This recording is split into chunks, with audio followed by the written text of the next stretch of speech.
everyone. My name is Father Jacob Rouse, and I'm the pastor of Notre Dame Parish in Cresco, Iowa. And welcome to the Dubuqueistic Revival Podcast, Season 2. 'Cause that's the name we're going with. Thank you, Father Kevin. Sounds like we have, as we always do, we have a couple of guests today. Who will be Yes. joining us today? Yes, we have with us Amy Dahl and Colleen Pasnik to be our guests today. So, Colleen and Amy, I'll invite you to introduce yourselves to our listeners. Well, thank you very much. Yes, my name is Colleen Pasnik. I am the director of Mary's in Maternity Home in Dubuque, Iowa, and I am really looking forward to our conversation today.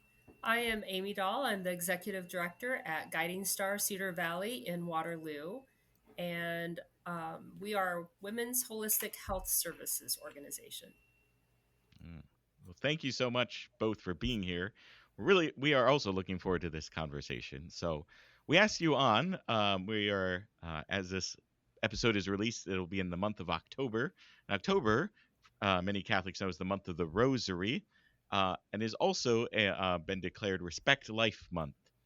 And I know I have some people in my life, some friends in my life who are pro-choice, and I know sometimes they've approached me with the perception that people who are pro-life or respect life only care about the life of the child, the unborn child, and don't care about the life of the mother. That's an argument I often hear, which frankly has just not been my experience of people who I know who are pro-life. And precisely, I think both of your ministries that you do, the organizations you're a part of, I think precisely are these very beautiful ministries built on pro-life principles that very much care for both children and very much for women, for the mothers. And so before we get into those about your ministries, your apostolates, which we'll talk more about in this episode, I first want to just invite each of you to share a little bit about your own background, your own journey, and I guess kind of how you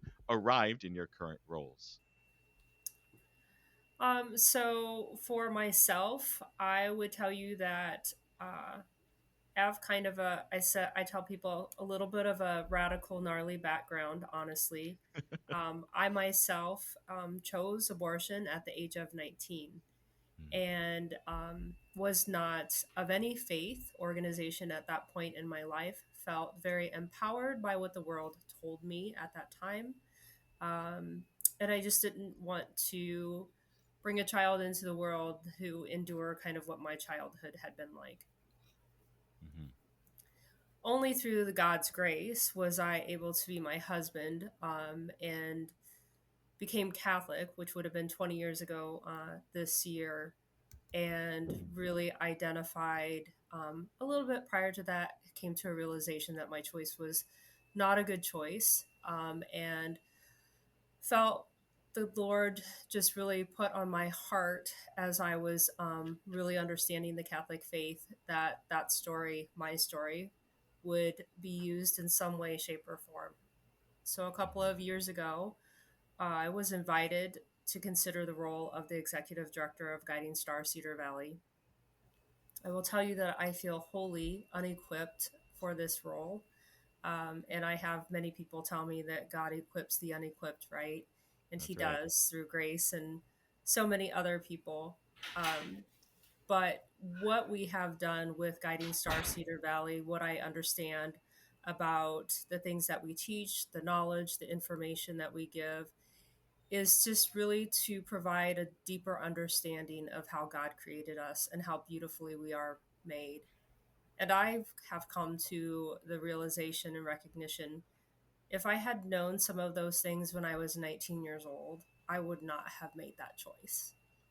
And so my goal for me, and hopefully for God's glory, for his kingdom, is to really present this message of how beautiful we are, so that women don't even come to that place in life where they feel like that's a choice for them, right? If we can understand from a very young age how beautiful we are and how intentionally God created our bodies, our persons, that we will embrace life in a different way than what the world around us tells us. Thank you That's, for sharing. yeah, that is beautiful, Amy. And I want to say that I'm sorry that you had to go through such a traumatic event when you were 19. So I'm sorry that you had to go through that. Our backgrounds actually sound very different because I was born and raised a Catholic and went through Catholic schools and graduated from Wahlert, and then went on to um, college at the University of Iowa. And while I was there, I kind of fell away from my faith, became very lukewarm. And the mid 80s were very bad economically. So after I graduated college, I moved to North Carolina. And it was there that I had a reversion to the faith on January 7th, 1993. And I got my master's in counseling in 1995. And I saw in a local church bulletin that Project Rachel was going to be starting in Raleigh, North Carolina. And I thought, well, maybe I could use my counseling degree to help post abortive women. Maybe that's what God was going to do. And so I helped with the local Project Rachel for the next 3 years. So I am very familiar with the kind of pain and suffering women carry that are post abortive. So we came back to Iowa in 1998, and I started working as a school counselor at a couple local schools here, Catholic schools, Seton and Aquin. And then for 3 years, I worked at the Family Life Office in Dubuque, which is where I got to meet Father Jacob's dad, Dan Rouse, Deacon Dan, I should say. So I got to know him there. And then after that, I worked for Dubuque County Right to Life for 9 years. And so been working in the pro-life movement for a long time. For a couple years after that, I worked at the Power of Prayer Adoration Chapel here in Dubuque. And then we started Mary's in Maternity Home. We opened our doors in 2015. So that was 10 years ago now. And I'm one of the founders, and I've been the executive director since we opened. But that's kind of how I came about to be sitting in this chair. And I couldn't agree more, Amy. I feel very unequipped to do this work. And I have said so many times, I don't know why God picked a schmuck like me, because I have no idea what I'm doing. But the good thing is he does. So, yes, our journey's similar, but we somehow have ended up in a similar place. But before you get into sharing more about both Guiding Star and Mary's Inn, about what they do, could you just say for a moment, Colleen, about, you mentioned Project Rachel, and some of our listeners might not know what Project Rachel is. So before we get into your guys' apostolate, could you just share just very briefly what Project Rachel is? Because it's a beautiful ministry. It's a very beautiful ministry, and I think it's active in the Archdiocese of Dubuque, or at least they can call, I believe, Catholic Charities and find out where the local weekends are going to be, or where there is some help for women who have had abortions in their past and they're recovering from the trauma of it. Project Rachel is based on the scripture that Rachel mourns for her children because they are no more. Speaking of the terrible, it's mentioned in the terrible killing of the innocents when Christ was born. It references back to the Old Testament of Rachel mourning for her children. So Project Rachel is an outreach to women and men who have been involved in an abortion. And the whole point is to help them heal, to work through that pain, to bring some closure to it. They name their baby in the process. So there's lots of different ways for healing.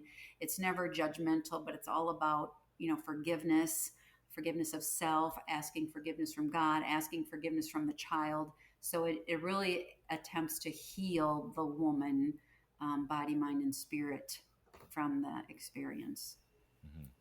And Amy, if you have anything to add to that. I would actually, thank you. So I myself have been part of a Rachel's Vineyard retreat. I also do help with those retreats. There is Bridgehaven in Cedar Rapids specifically offers fall and spring retreats that are ecumenical. And then we also have a group in the Waterloo area that are wanting to start a Rachel's Vineyard retreat, which is very focused on the Catholic aspect of it.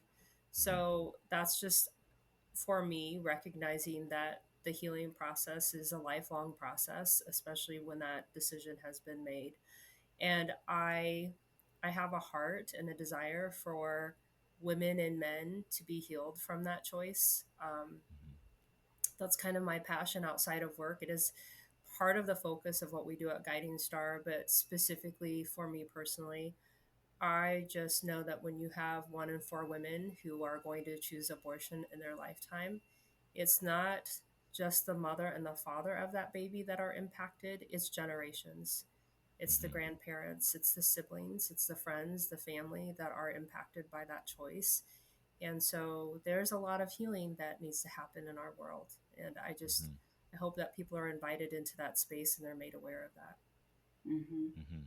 Very good. Thank you both for sharing uh, your past and your story. I just want to highlight for our listeners some of the word usage that I'm noticing you're using. First of all, Colleen, you said that you had a reversion. It's an event in your life, and I think when we hear the word conversion, we think we have to throw everything away, and then that's. But I mean, we are constantly being invited to conversion. The Lord is always calling us to greater love and conformity with His Son, and to mark these different events in your life is really powerful. And then, Amy, you shared that you made the choice to have an abortion. I noticed that word choice, because I think in a lot of the sentences and words that are thrown around in the discourse with this topic is had an abortion, or you speak of it as something traumatic that happened to a person and that they chose.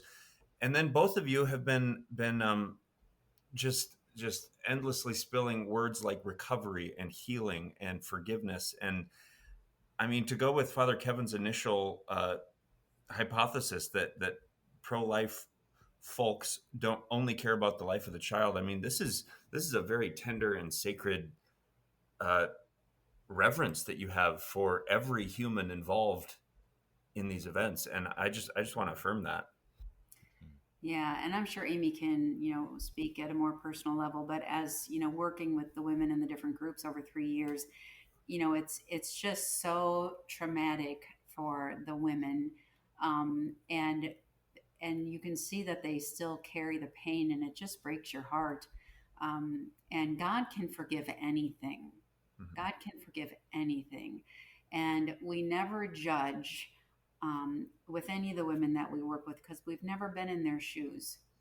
So we always just try to be very, tell them we're sorry because that's a terrible thing to have gone through. And actually, many of the women that live at Mary's Inn that have lived here for 10 years, most of them have had abortions with their previous pregnancies. Mhm. And in every case, we say, I'm sorry you went through that, and then we talk a little bit about the healing that can happen. Um, so there's no judgment. We Mhm. love women, and we hurt when they hurt. Mhm. Hmm. A- And I would just add, I had the opportunity to meet Vicky Thorne a couple of times in my seminary journey, who's the founder of Project Rachel, I believe, one of the founders. And man, I just want to say, she's since deceased now, but what an inspiring woman. I mean, she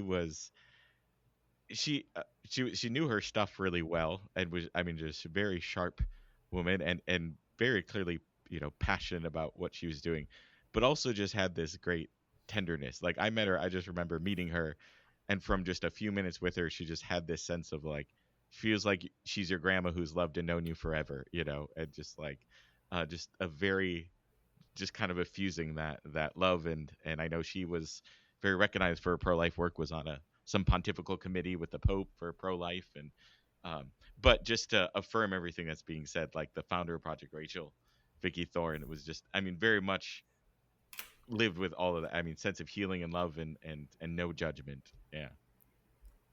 I would just like to add to that. I wish that I could have met her in person. I have listened to a couple of her talks on YouTube, Hmm. and it is biology of theology of the body.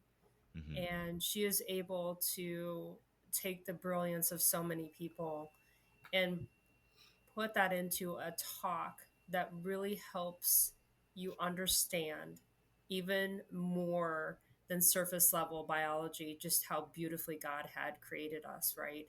And how he created us for, number one, for community, but just how life giving a woman's body is, and how sacred that is, and just some of the um, some of the information that she parceled out and brought together in that talk is brilliant. And I would say, if anyone wants to understand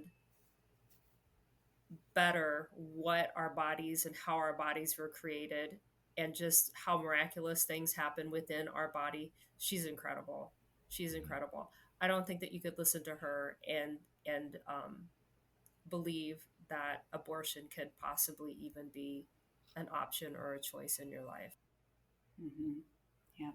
Agreed. Yeah, and this is all, of course, is springing from our tradition of theology and philosophy and natural law and biology and all which is within our rich Catholic tradition.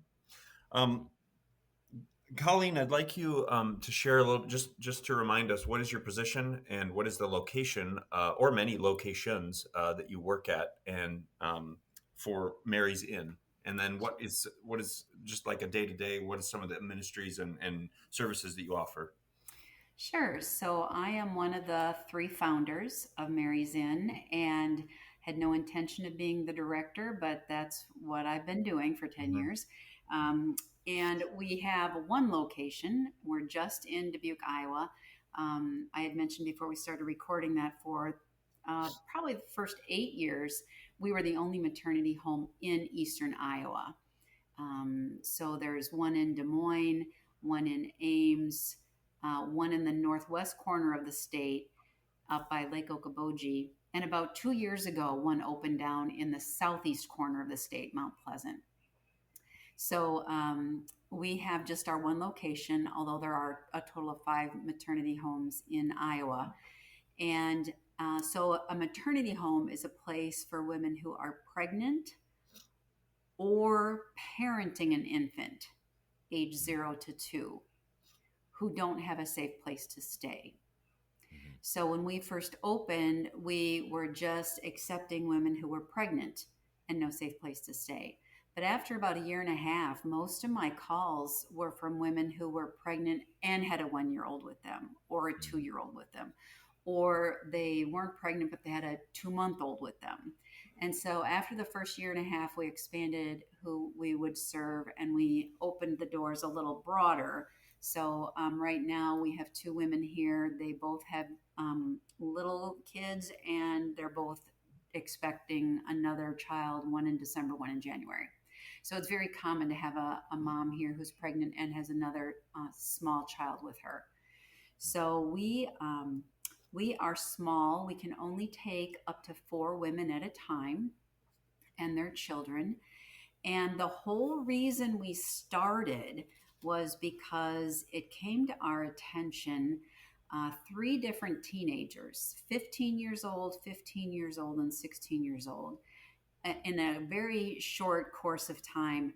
Went to the Right to Life office here in Dubuque, and they told Marion Borick, one of the other founders, that they went home and told their parents that they were pregnant, and their parents told them, have an abortion or get out. Mm. And in all 3 cases, the teenagers said, we don't want to have abortions. And the parents Mm. said, then get out. Mm. So they came to Dubuque County Right to Life kind of looking for help. And there was no maternity home here at the time. And so, we said, well, maybe you could go to the women's shelter. But the women's shelter did not take minors, still does not take minors. You have to be 18. And so we thought to ourselves, well, someone should do something about that. But we never thought it was us. Mhm. We thought that someone else should do something about that. But the more Mhm. we prayed about it and the more we, just really spent time listening to God, He just kept opening door after door after door. And so we visited other maternity homes.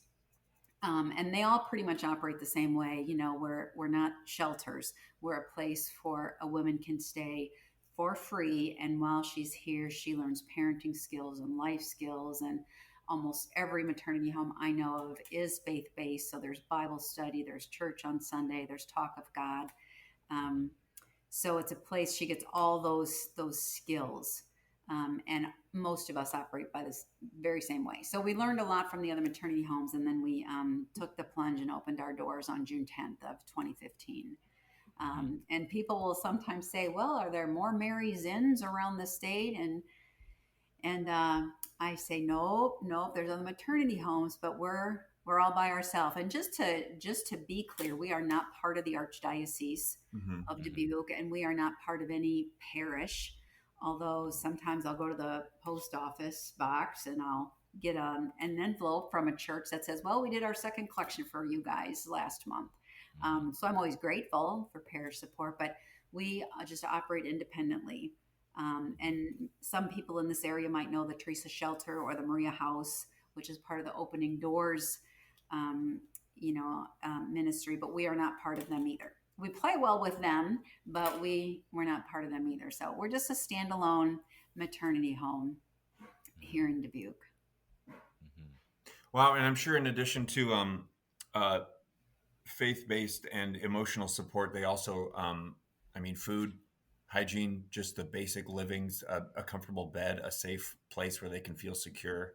I Right. assume all that's part of it as well. Sure, absolutely. Yes, we have security cameras so they Hmm. they are secure and they can feel secure. They know that Mhm. that's there. We have staffing 24/7, so there's always someone here even in the middle of the night, which also helps with their felt safety.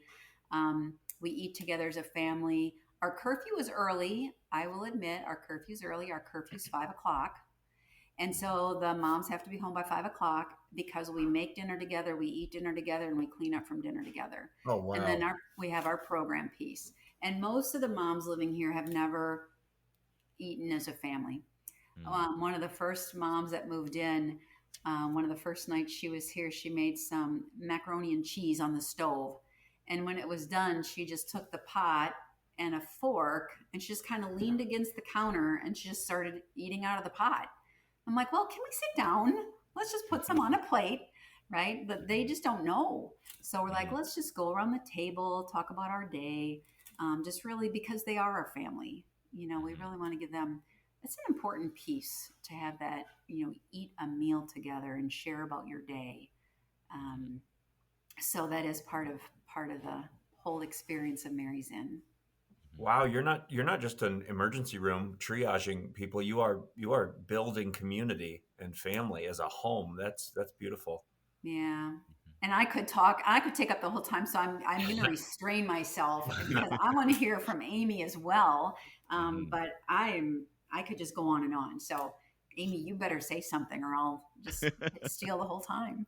Before we move on, real quick, Mary's Inn. Can you just and then we'll get to Guiding Star name. But what was the inspiration for the name Mary's Inn? Well, the inspiration was the Christmas story, Mm. actually, when Mary and Joseph were on the way to Bethlehem for the census and there was no room at the inn. Mhm. And we three founders have a great devotion to Our Lady. And Mhm. we thought, well, if she had an inn, she would have room for everybody. So, and Cool. our logo is an image of Our Lady of Guadalupe. So Mhm. the pregnant Mary. Um, that's how we came up with the name. Beautiful. Guiding Star. Yeah, Amy, can you share what location and your role again, and then what some of your ministries and services you offer? Absolutely.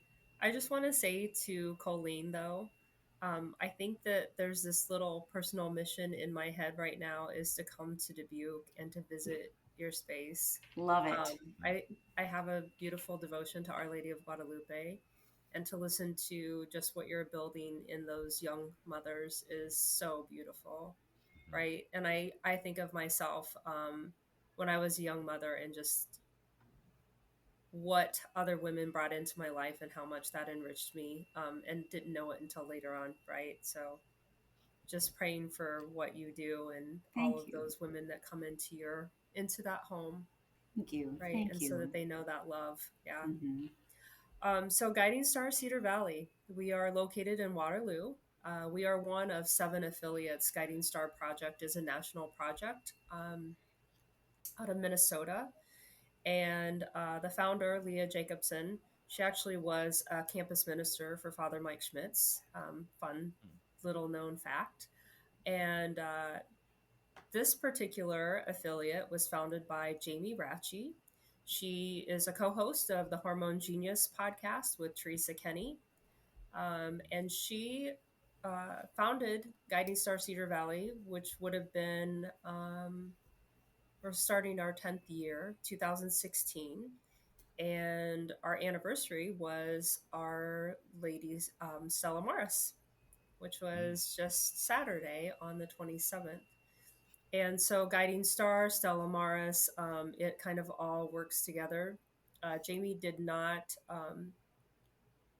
she came upon the Guiding Star project plan, and just her own personal fiat for Jamie was just to teach women about essentially their hormones, their bodies to understand. That was something that she was learning in women's health. That was her master's. And so that just kind of became her desire. And she partnered with Dr. Robert Pranger, who is Fiat Family Medicine. And so we are uniquely set up. We office in Dr. Pranger's space. So we share office space with Fiat Family Medicine. And so that story is really beautiful, but I won't get into that today. But again, a lot of doors opened up. I said there needs to be a miracle book to talk about all of the ways that God has just worked miracles for Guiding Star Cedar Valley. Mhm. We do education is one of our things that I really love to promote. We start with adolescent body literacy, and so teaching young men and young women what's going on with their bodies as they start to enter puberty, or what to expect as they enter puberty. That education goes all the way through to perimenopause and menopause. And so I really think that that is valuable, probably a lot from a personal standpoint, but understanding there's a lot of um, misinformed young people in our world today Mhm. about what is truth about their bodies. So Mhm. I love that we teach young girls that they have superpowers, right? That Mhm. is, that we're life giving, that lactation is a superpower, ovulation is a superpower. Those kinds of things that we can teach women, like, you need to love your body, appreciate it, and really understand how it functions. And the same with men. And that goes both ways, right? So that boys understand how women's, young girls' bodies work, and vice versa, Mhm. to be well informed and educated that way. So that's one pillar of care. We do natural family planning. So we teach the Creighton model of family planning, and we also offer FEM. We really focus on breastfeeding and pregnancy. And so the way that we are uniquely set up within Dr. Pranger's practice, we actually get to walk alongside women prior to pregnancy and during throughout. So we'll visit with them during their trimesters, and then postpartum as well, just checking in on them. We offer breastfeeding and lactation support and services. We do that various ways, whether that's one-to-one consultations. We have a breastfeeding moms group that meets twice a month, and those numbers have doubled from last year. So we have, Mhm. and just to kind of paint the picture for what that looks like. On Friday, we had our breastfeeding moms group. We had about 10 women there, and they introduced themselves and gave their ages. And we had mothers from 21 to 41 there with their children. Mhm. So, just a beautiful way that we can bring women together to support each other in their breastfeeding journey. We have one mom who was not able to breastfeed, and she comes every single time with her daughter. So it's just moms coming together, women coming together to support each other. The other thing that we do is miscarriage infant loss support. So, with October being the month of Respect Life, there is a National Day of Remembrance for Pregnancy and Infant Loss. That is October 15th.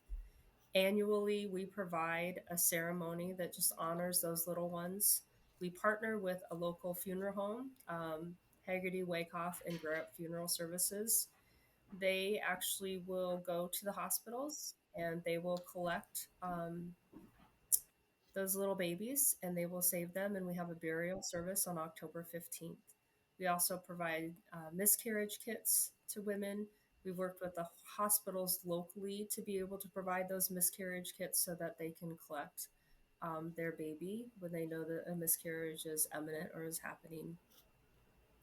We also do mentoring one-to-one with mothers. So we will pair up a mother who has the experience of miscarriage with another mom, just to kind of walk with them in their grief, and just help them to understand that experience maybe a little bit better and to find some healing as well.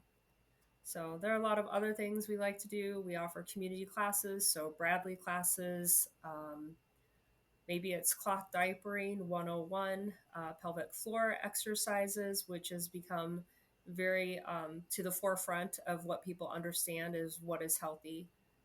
So we're excited to be able to do and bring to women topics that maybe they hadn't heard of or didn't know that they needed help with. It sounds like your main, I guess, charism or guiding light is knowledge, and not a seeking or grasping at, but the more we learn about our bodies as humans, specifically women's bodies, the more we can give thanks to our Creator, and then the more we can use our bodies for good and what they were designed to do. So it sounds like you've got knowledge going, and then Colleen's ministry has community going. Wow, that's a lot of good stuff. There is a lot of good stuff. And something just to, I mean, Amy, that is great to hear about all of this different kind of work that you're doing out there. That's wonderful. I really had no idea about the extent of the things. So that's wonderful to learn. Wonderful to learn.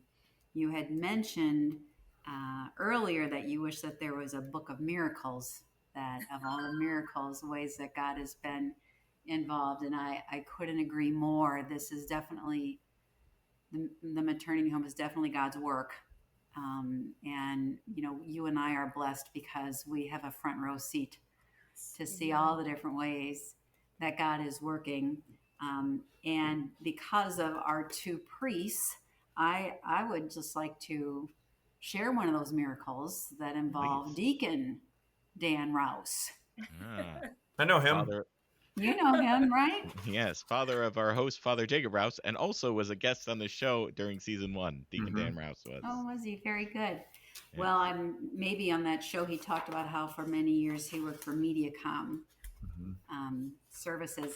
Well, and I had known Deacon Dan since I worked at the Archdiocese because he ran the men's conference for years and years and years.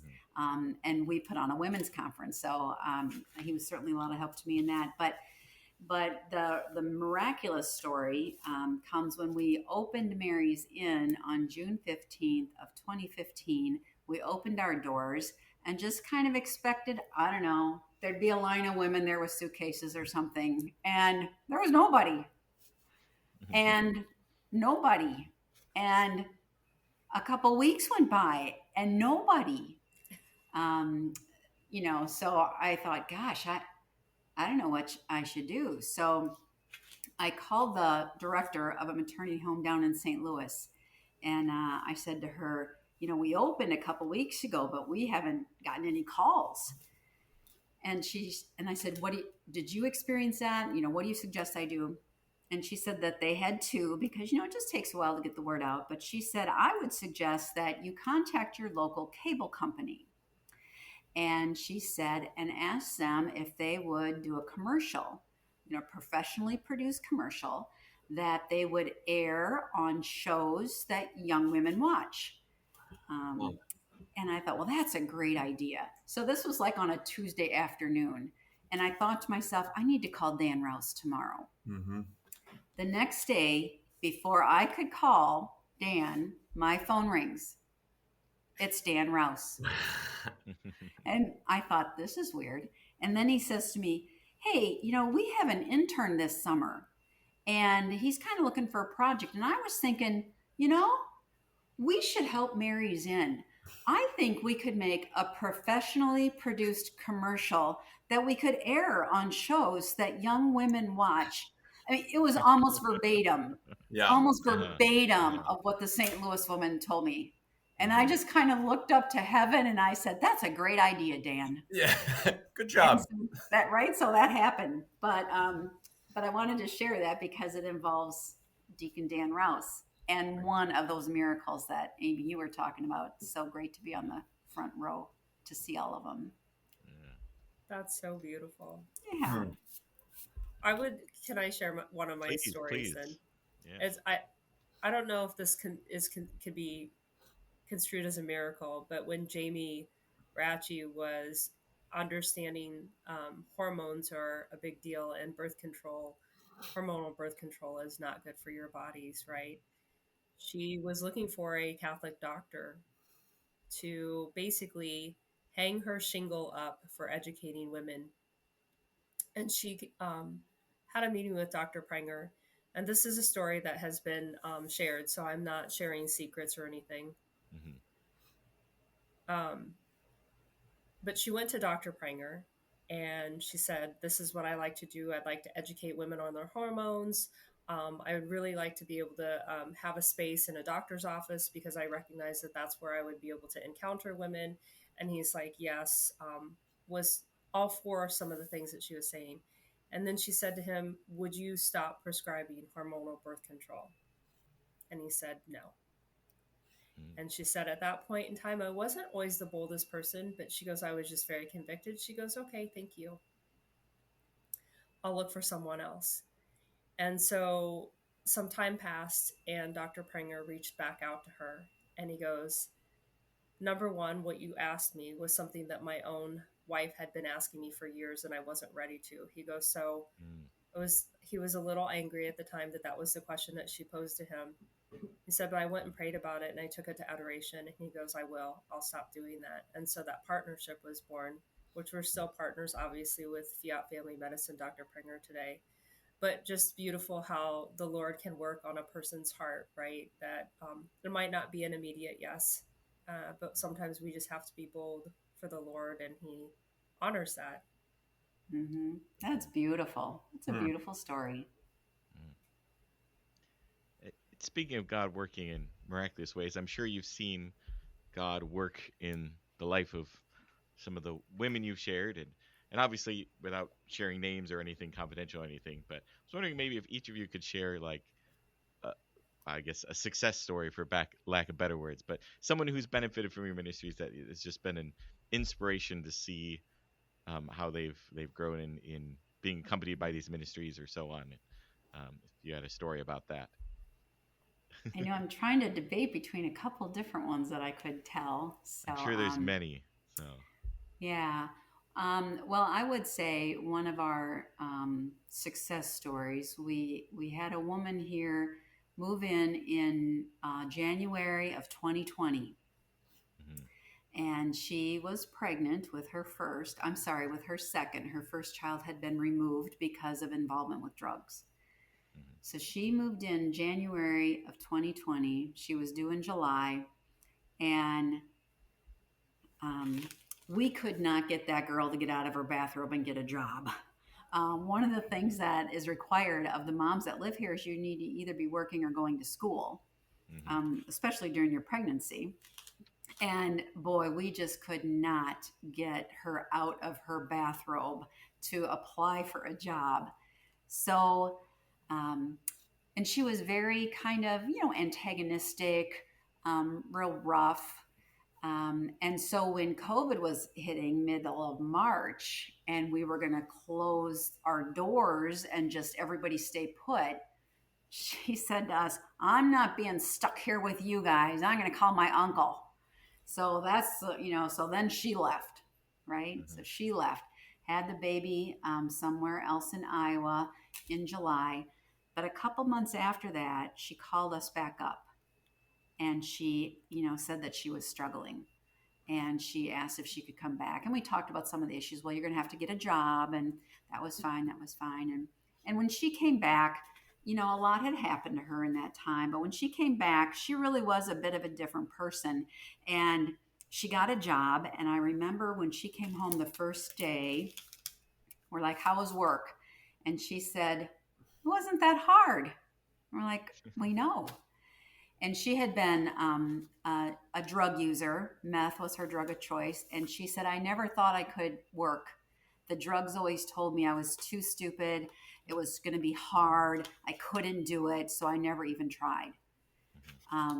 So one of the things that being at Mary's Inn helped her realize was she can do it. And uh, she is smart enough, and she has since gone on to live independently. She has her own apartment. She went through voc rehab. She's working full time. She's been clean since then. So for 5 years, she's been sober.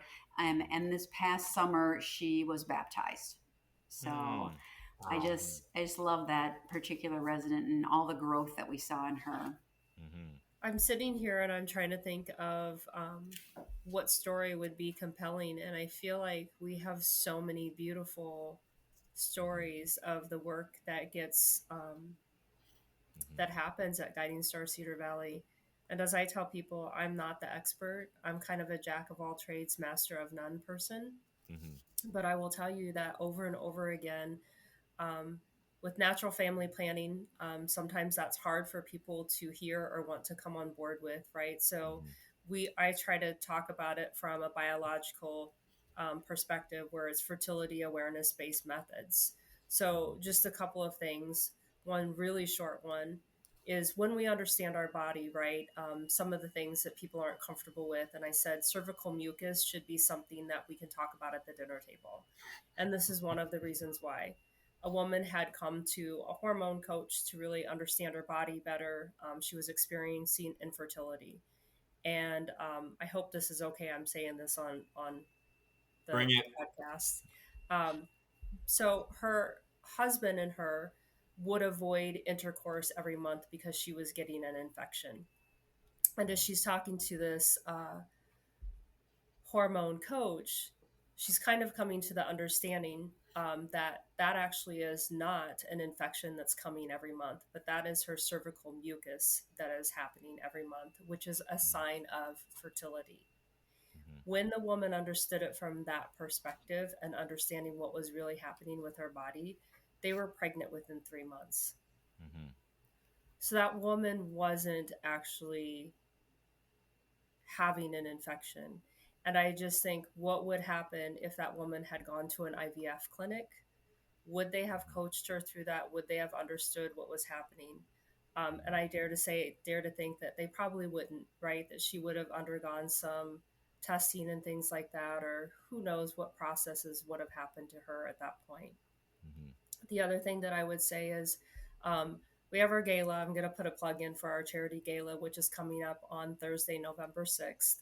And Hmm. we have made it so that there's no cost to attend. So if you're interested, please, please, please RSVP. We would love to have you there. Our keynote speaker that evening is going to be Dr. Monica Minger. She started her own clinic in Cedar Rapids, Radiant Clinic, and she is on the forefront of restorative reproductive medicine.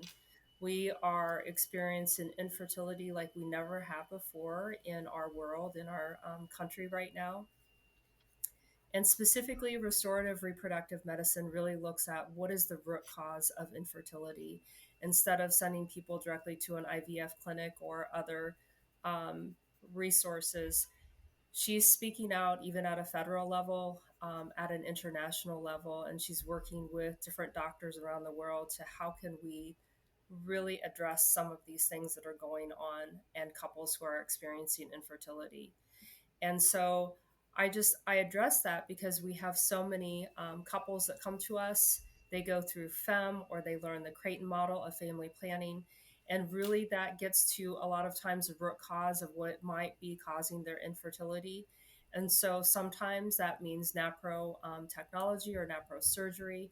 Some of these women are going through hours long surgeries to make their bodies to be biologically correct and to function properly, and they are not only achieving pregnancy, but they're also having health issues, right? Underlying health issues being addressed, and they're no longer suffering from endometriosis or PCOS are some of these very common health issues that are happening to our women and maybe not being addressed with their medical provider. And so those are the things that we really want to see, what's beautiful and right in a woman's body restored, right? And we can do that through the information that we have. And so I just challenge all of us, if we can speak out about that to restore a woman, to a place where she can be life giving like the Lord created would be really good. Mhm. And just for our listeners, Amy, could you just give a very brief explanation of natural family planning and NAPRO technology? Just Huh. I hope that briefly, I can do briefly it give some. it. So I'm sure some of our listeners know, but in case some who don't, Sure. just give a brief explanation of what those are. I hope I can do it justice. Like I said, I'm not the expert, but Father Kevin, I'm going to try. So, with Please. natural family planning, right, that's really, and that's kind of a phrase that's been coined over the years. And I think some people associate it with religion, and it doesn't have to be, right? um, Natural family planning is really fertility awareness based methods. So when we look at different biomarkers on our body, this is science, this is biology, we can really track our fertility in a way that we can understand what's going on with our bodies. Sometimes women experience infertility because they have low progesterone levels. You have a doctor that can identify that. They're having miscarriages because of their progesterone is dipping. Those things can be addressed so that a pregnancy can be sustained instead of miscarriage happening. So, fertility awareness based methods, natural family planning, that's how those things, some of those underlying root causes are identified. NAPRO technology was really born out of the Creighton model of family planning. And that is the ability to go in and have surgical procedures to correct something that may not be right within a woman's body, especially as it pertains to ovaries, fertility function, things like that. So those doctors are located sometimes few and far between, unfortunately. So if you are a medical professional and you want to learn more, I would encourage you to go out and do that if you're listening to this. If you want to get into the medical field, just like we pray for vocations to multiply in the diocese, I pray that medical providers within this natural family planning, fertility awareness based methods, NAPRO technology, that we would have medical professionals that would really dive into this and grow. I mean, we, like I said, infertility is just growing within our world, within our country, and so we need more medical providers that can support this. I would say for us personally, the way I see that is we have women coming to us from all over the state of Iowa, from their surrounding states. You would think that we would serve primarily people within our own community. That is true, but I think that the last time I counted were around 20 other counties that clients are coming from within the state Mhm, of Iowa to mhm, receive the care that we are providing because they are not finding that in their own backyard. mhm, I know I've talked to some people, Colleen and Dubuque even, and they would love to have a doctor who was NAPRO trained, that really supports the Creighton model, all those fertility awareness based methods. It just, we don't have enough medical providers. We need more. Yeah, it's wonderful. It would be wonderful if the archdiocese could somehow get involved, because then in all cities in the archdiocese, there could be maybe a Catholic doctor who wants to go the route that Dr. Pranger went or Dr. Monica, and women wouldn't have to travel so far. mhm, And they, I would say the archdiocese does support that to some degree. They have scholarship money and things like that to train practitioners, fertility care practitioners. So that is supported that way. They've helped some of these doctors receive their certification for NAPRO technology. And I know that they have My Catholic Doctor. .com, which is also, they have many doctors on there that can support virtually.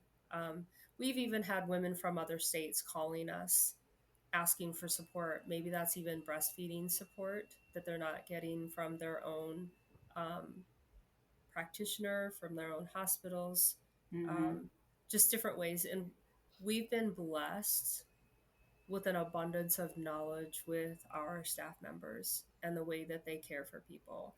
And I'm sure, Colleen, that probably you can probably speak to that too with your own staffing, right? That can make all the difference in the world. It's everything. It's everything. And before I talk briefly about that, I was just thinking as you were talking, there are Catholic hospitals too. Wouldn't that be awesome if every Catholic hospital had a NAPRO office or a Mhm. NAPRO doctor or Mhm. training? That would be A- great too. But And I'll just add, the Archdiocese does have a website if people want to learn more about natural family planning or NAPRO technology. It's just NFP for natural family planning, nfp.dbqarch.org, shorthand for NFP Dubuque Archdiocese, in which they do have a kind of a brief rundown of what is natural family planning and the top 10 reasons to use it.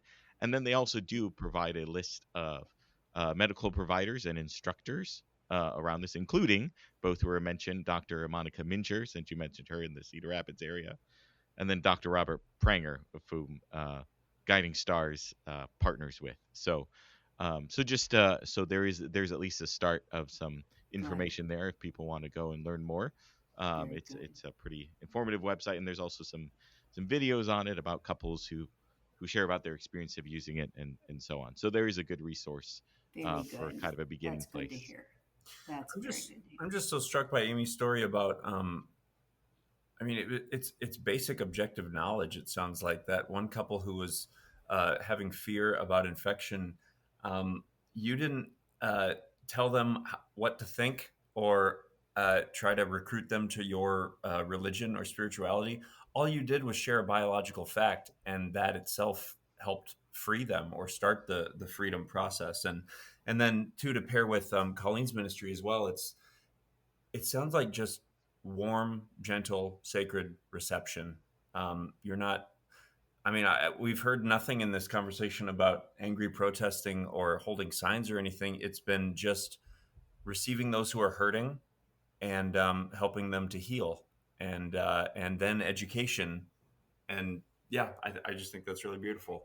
Yeah, we often say for the women that come through our door, we often say if they leave here and just know one thing, and that's that we love them and Mhm. Jesus loves them, then Mm-hmm. that might be the only reason that God had them pass through our doors. Mm-hmm. Because lives are messy and bad decisions are sometimes made for out of whatever reason, but if they know that God loves them and that there are really some people around that love them and want the best for them and don't want anything in return, then that's why they were here. Mm-hmm. So maybe as we're coming in for a landing here, we're coming on our hour. Um, Maybe just a final word of encouragement for each of you. What would you say if there's a young woman out there, oh well, woman of any age, but maybe who's thinking about either thinking about abortion and or has had an abortion? I guess what loving words of encouragement would you give them? As kind of a closing note here. I think I'm just going to use the example that number one, if you've had an abortion, I would just invite you to be vulnerable and to share that with someone, because vulnerability and being able to just really open your heart allows other people or gives other people permission to open their hearts and to seek healing. Many times, women don't even realize, I don't think, how much they're hurting. And so, for those people who are post abortive, I would just say find a Project Rachel, find a Rachel's Vineyard. I am absolutely happy to talk to somebody at any given time, reach out to Guiding Star Cedar Valley. I had a young woman who had heard my testimony and she called me and she said, Amy, I heard your testimony. Would you talk to my sister? Mm-hmm. And the story was really heartbreaking because this sister was a grad student and found herself pregnant. Her father was telling her to get an abortion because she was going to ruin her life if she had this child. The Mm-hmm. same father took them to abortion clinics when they were younger, these two sisters, and would pray the rosary outside of the abortion clinics. Mm-hmm. So, somewhere in his life, there was brokenness that happened, and now he was encouraging his own daughter to have an abortion. Mm-hmm. I am grateful to say that after speaking with her and just her own discernment, that she did have that baby and she cherishes that little girl. But the one thing that I would tell people, and what I said to her, was that when you become pregnant, you are a mother.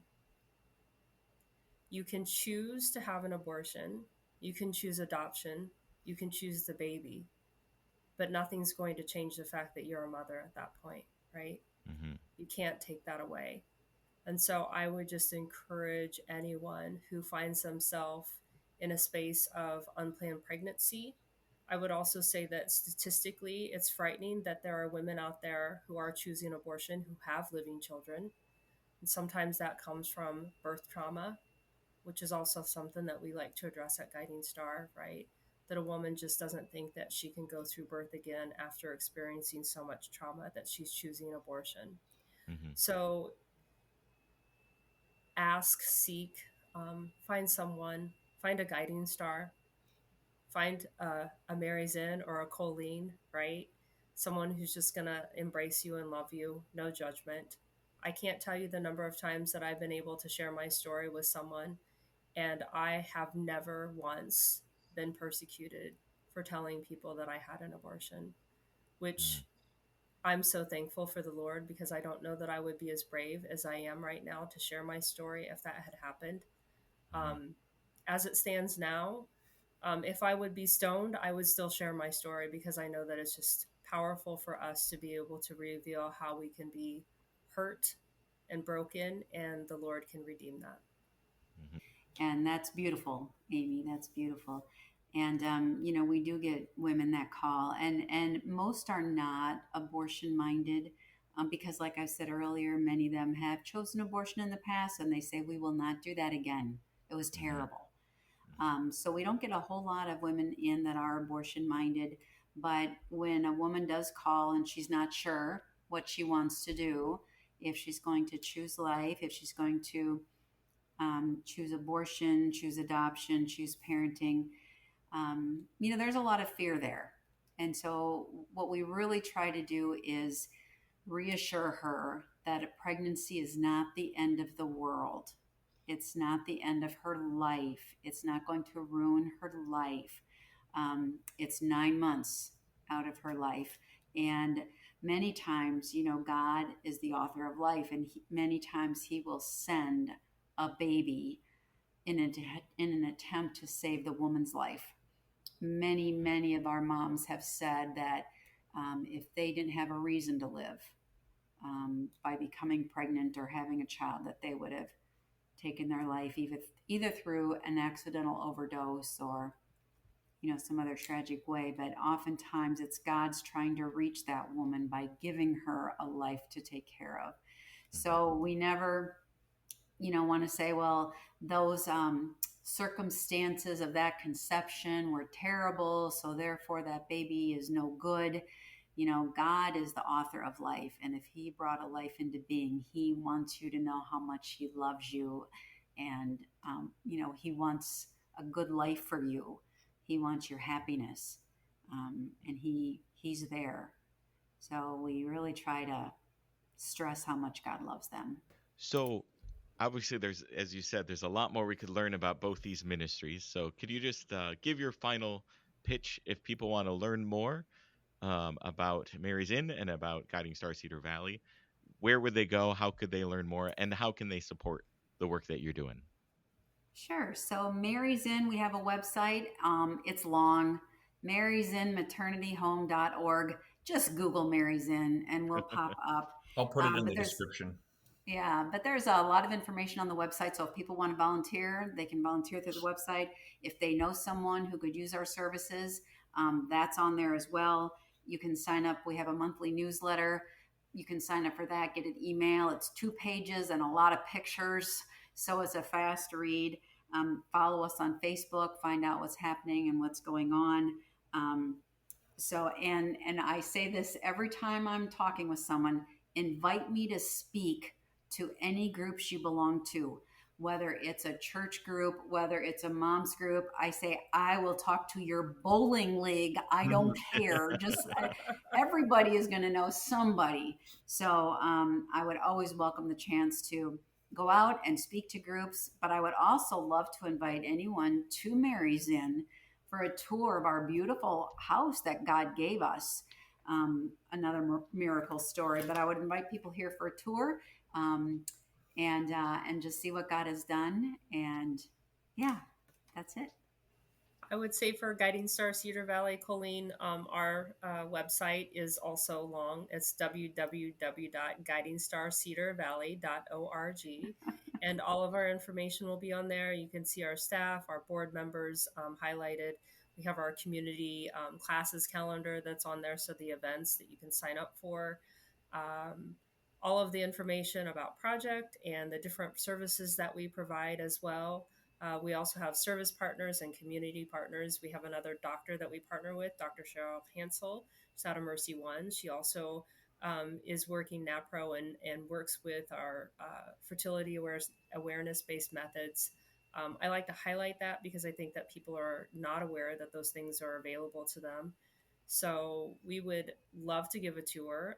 Colleen, I'm absolutely going to take you up on that. I'm going to find a Good, way to come to Dubuque someday and good, just spend some time there because good. Love it. I just think that's such a beautiful mission and so good for our communities. And I hope that this conversation inspires more people to put a Mary's Inn in their community for sure.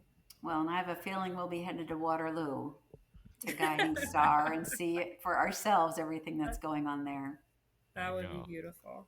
I just want to highlight that our listeners, you're seeing networking happen live right on this podcast. So, Yes, and Father Yes. Kevin, we have to confess now our secret agenda is now revealed. We are ministry matchmakers within the Archdiocese of Matchmaker, We'll have to matchmaker. highlight your podcast on our social media websites as well. So Good idea, Yeah, Amy. October 15th is when this current episode will be released.